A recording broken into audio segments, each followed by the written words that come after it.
A crisis is gripping classic Wrath, against which the threat of the Lich King pales in comparison. I'm of course talking about the login queues on the Giga servers, which are making the game literally unplayable for a ridiculous number of people. Now look, I'm a British person. I come from a country where people will queue for 24 hours just to walk slowly around a box. But even I am starting to feel like this is creating a major problem for the game. One could even call it a cataclysm. Normally I wouldn't talk too much about these queues, it's something I'm prepared to deal with at least in the short term. It's a good time for me to check up on the recent comments on my video. Okay, the queues are a problem and we need to talk about it. Now I know what the obvious reply is here whenever the issue of the queues is brought up, because it's what everyone has been spamming me with for the last few days. Why don't you just migrate to another server, for fuck's sake, you intellect elixir drinking on a boosted rogue, and holy shit, did you set up your keybinds for a fucking spider to use?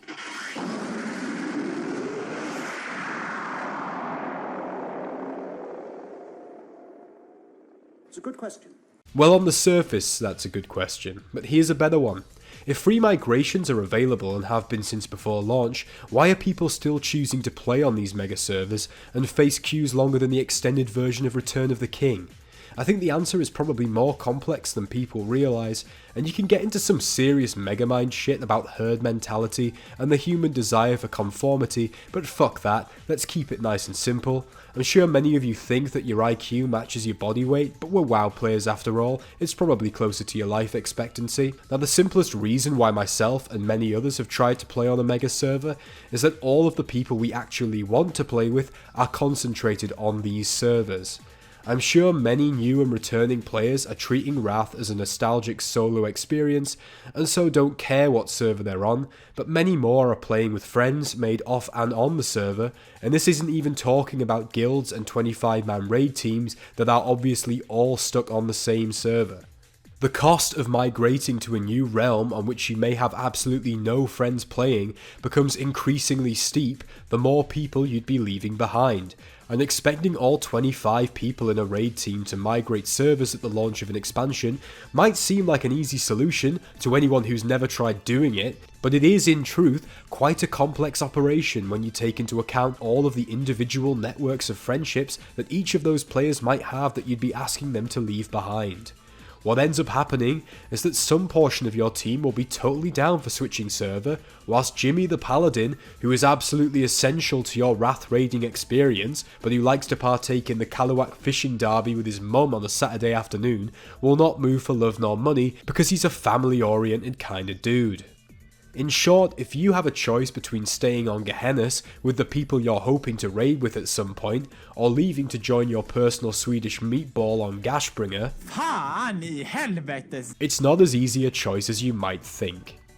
But whether or not players should migrate off the mega servers to new ones isn't the important discussion to be had here. What we should be asking is, why are we in this position in the first place?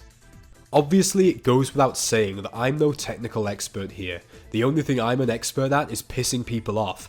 I don't know if Blizzard just lacks sufficient dedicated WAM to expand the population their servers can support, or if this is a problem which there simply is no technological solution for, which is what they're claiming. Ultimately though, this is besides the point.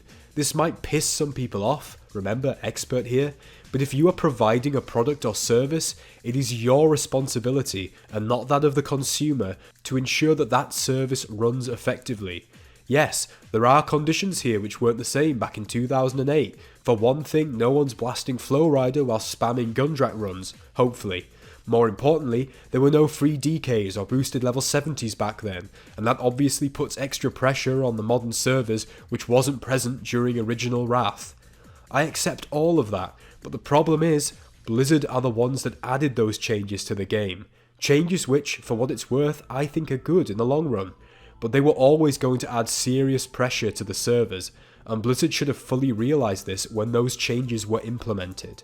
I don't expect them to be miracle workers, and this isn't something which is going to stop me playing a game which so far I've had a great experience with, but it's important to remember, this is a paid service, and it is the responsibility of a company to preemptively manage problems which limit access to their goods and services before they become a crippling issue which drives away the customer. I mean, think about a railway network, for example.